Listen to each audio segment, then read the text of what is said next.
Last time on the Wizard Cast. Mark, this is amazing. You won't believe this. I invented a time machine. What? No. No, you didn't. I did. Prove it. Well, okay, here's the trick. You see, a person can only use it once, and I've already used it. Oh, that's really convenient. Fine. What did you do with your time machine, your one-time use? I went out into the future. Okay.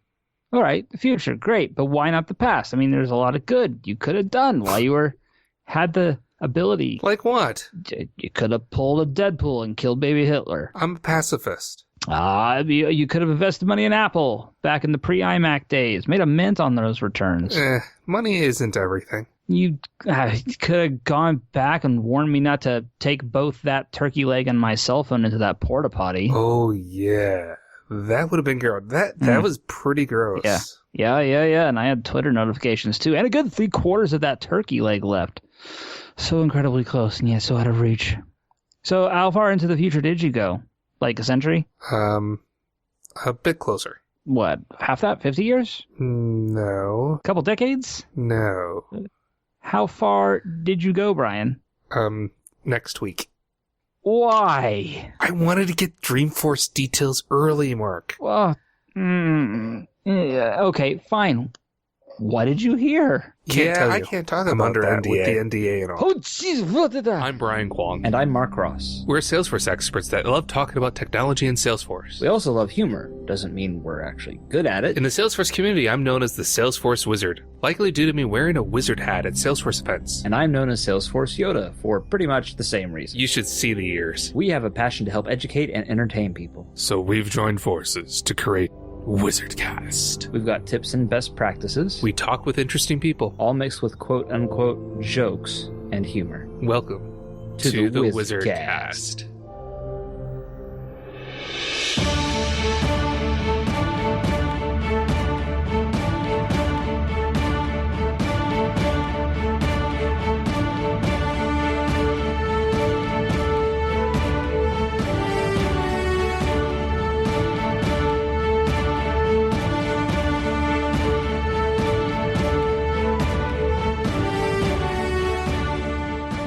What's red and is bad for your teeth?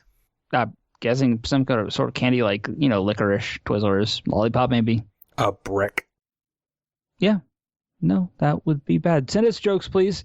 Send us a joke by tweeting at wizardcast_pod or emailing wizardcast@thewizardnews.com. Dreamforce is upon us, and I desperately need some coffee. Like, badly. Let's take a coffee break.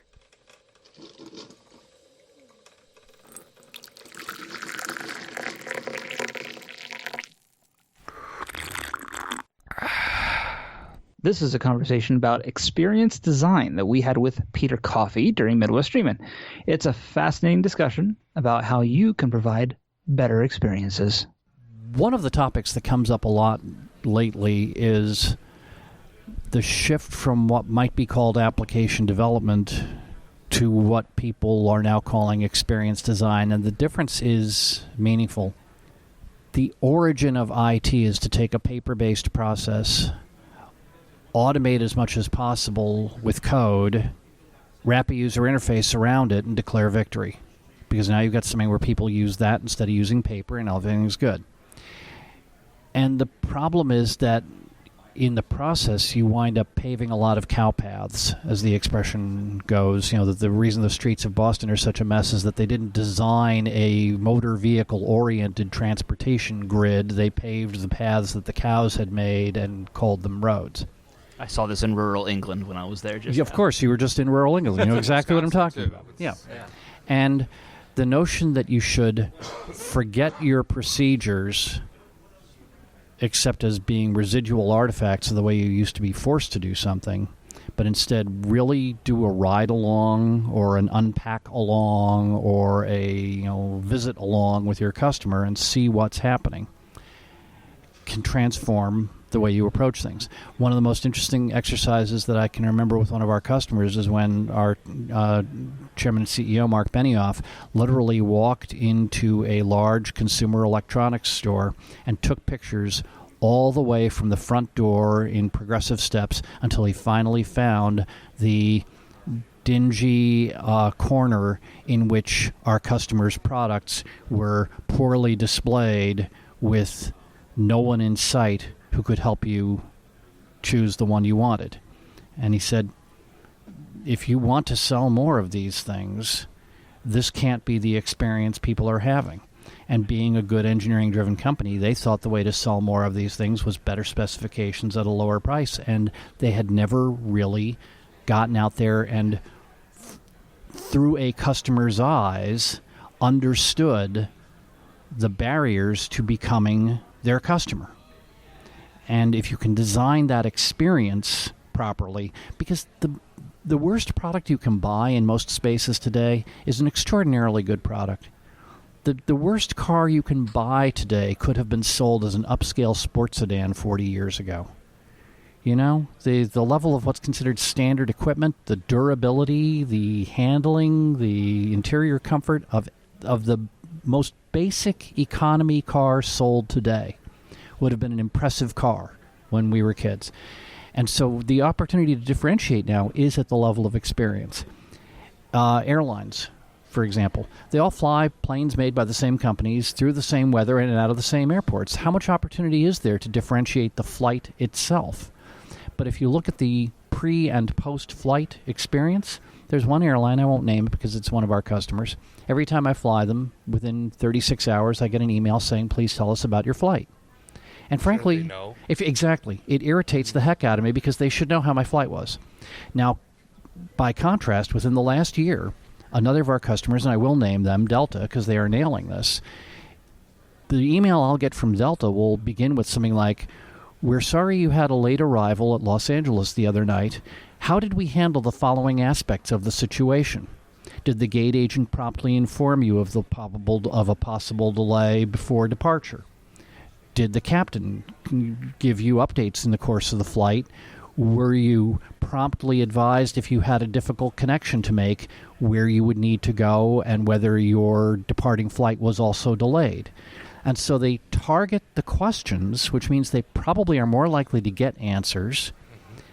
And they also subliminally demonstrate that they were paying attention to my experience. And that's an experience-oriented approach. Now, I'm going to give you something that's really freaky. What does Taser make? Stun guns, right? So a better stun gun stuns people better, right? But is that the product? No police department buys tasers because they look forward to stunning people. You buy tasers because you want to resolve a violent incident with minimum harm and, crucially, get an officer back on the street within a couple of hours instead of days of mandatory investigation that take an officer off the street. Well, merely stunning the perp may end the incident, but it doesn't finish the job. So if you actually look under the hood at Taser, you will discover that they also now offer a complete platform wrapped around the gun that includes the body cam, the automatic collection of incident statistics, and the preparation of a report that you can hand to the DA. And if you've got a plaintiff's attorney saying, excessive force, and the DA can say, here's my automatically pre-formatted Taser report that shows the moment in which the officer used the minimum necessary force to subdue your violent behavior. Are you sure you want to go forward with this complaint? That is what Taser is selling. And the visible product is now just the nucleus of that larger problem-solving process that is their actual offering to their market of public safety professionals. I think it's a fascinating example of reinventing what you do from an experience-centered point of view instead of a product-centered point of view. And in the space of what we folks do as Salesforce professionals, saying, I don't want to automate your procedure. I want to zoom out, look at the need that's being met, and design an experience for the customer that might include desktop pieces, mobile pieces, voice response pieces on the phone, whatever, all wrapped around the shared truth that we can deliver to you in a Force.com environment, and design an experience instead of just paving your cow paths. And you have to be very careful not to call someone's baby ugly in the process, to use another metaphor. You can't say the process you have sucks. You can't do that. But you can lead them on a journey of self-discovery in which they discover that the reason that people aren't using their app and are getting on the phone is not that they prefer human interaction, it's that their app sucks. And the example you were just talking about further illustrates things that have been talked about in previous Dreamforces by will.i.am and people who've been talking about Einstein and AI, the responsibility that companies have to, when they're creating this technology, particularly AI and how it's created, being concerned about that bias. Yes. You know, the thing about Taser, they have a huge thing with this technology now. They now have a huge burden that they have to be concerned about their own bias. This is something that's very, we talked about earlier, you and I, something that's in the news a lot, the idea of police and how they interact with perpetrators. Yeah. And it's going to be a major responsibility on Taser to make sure that the report that they generate is as unbiased as possible. Thought leadership is not a luxury, and credibility and trust are paramount. No amount of product quality will rescue you from a perception that you are part of the problem. Exactly. Yeah. No, that's a really excellent point. Every company needs to ask itself. And we, of course, at Salesforce ask this question all the time, and you will always hear Mark say, trust is our number one value.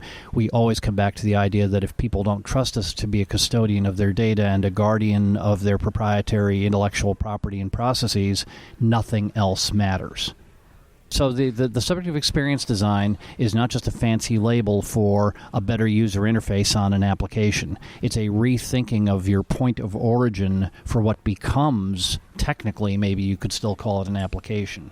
But the initial goal is different, and it leads you in different directions and probably to a different result. Well, and the Taser example is interesting because it's not just the experience of the person who's using it, but the person is being used on as well.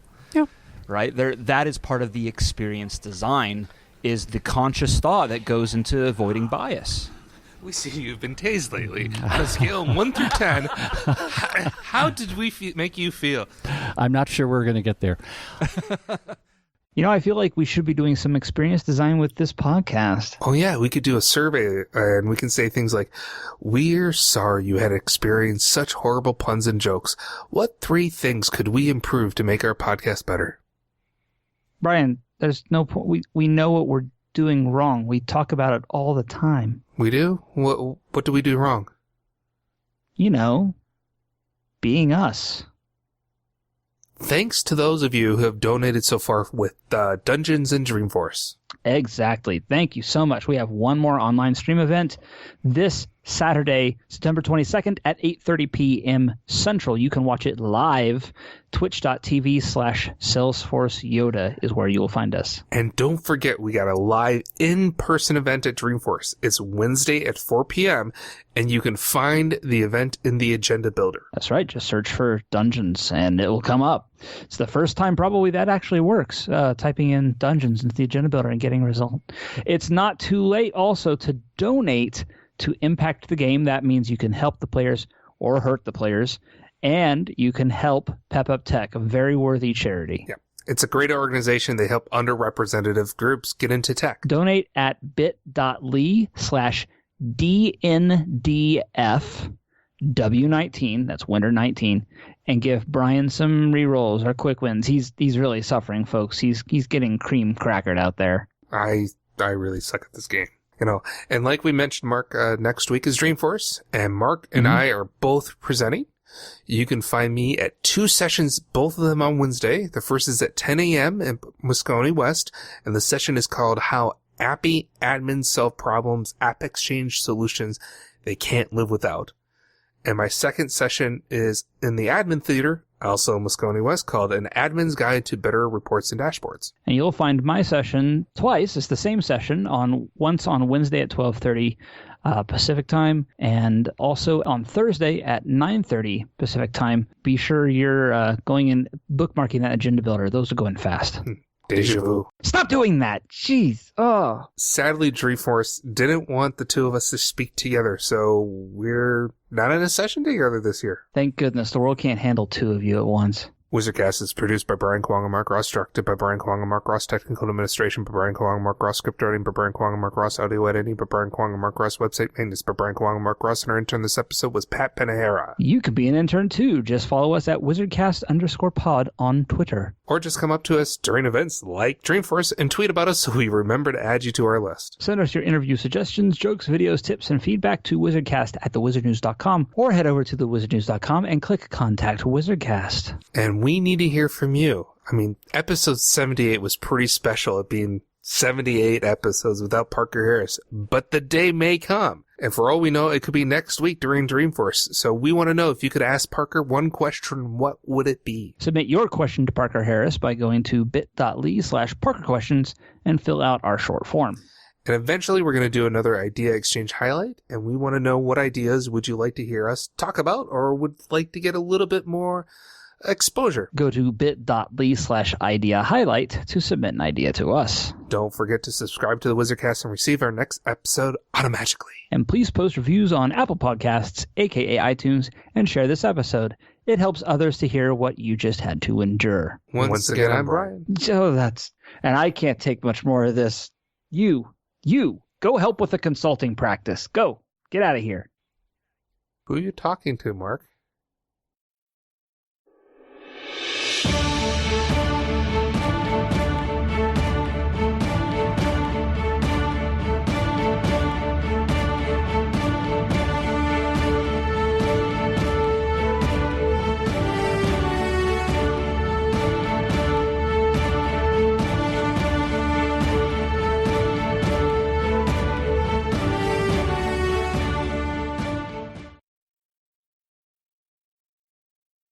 Send us your interview suggestions, jokes, videos, teeps.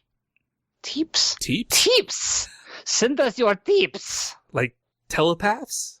Your teepees? DPs? Or your bungholes? Wow, that's a dated reference.